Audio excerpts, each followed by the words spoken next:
Hello guys, good morning. Basta nagkakamera, pangit. Andito ako ngayon sa Barangay Rojas, pupuntang bayan namin guys. Sobrang lakas ng ulan.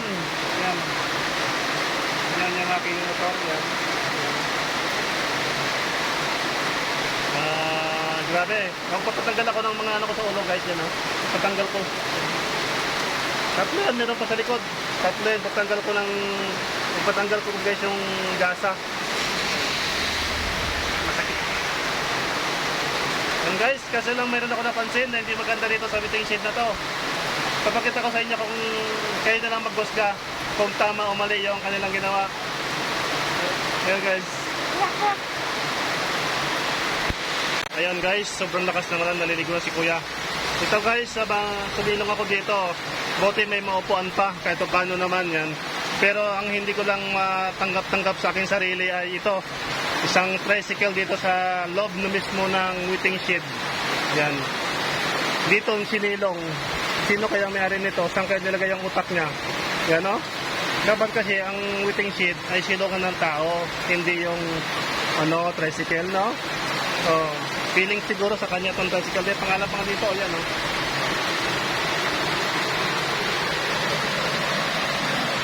Lakas ng ulang. Grabe. Yan. Diba guys? Kaya na lang maghusga kung anong nasa utak nyo, kung anong gagawin natin dito sa may-ari nito. Grabe no?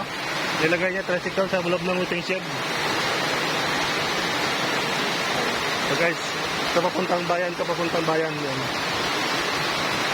So kabalik sa amin yan.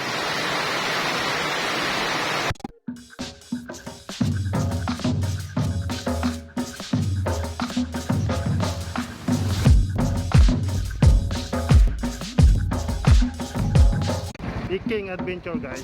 Ito na.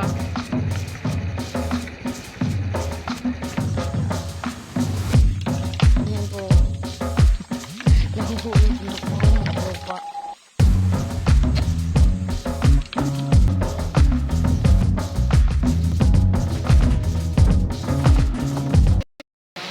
Ayun guys, si ate, nag-question na rin dito sa tricycle na nakapark dito sa loob ng waiting shed. Isa na rin siya sa nakapuna kasi nga di siya makasilong kasi mayroon ditong tricycle. Oh, yan.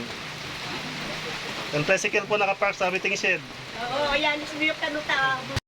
Yun guys, maraming salamat sa lahat ng nanood sa ating kapuna-puna na video ngayong umaga.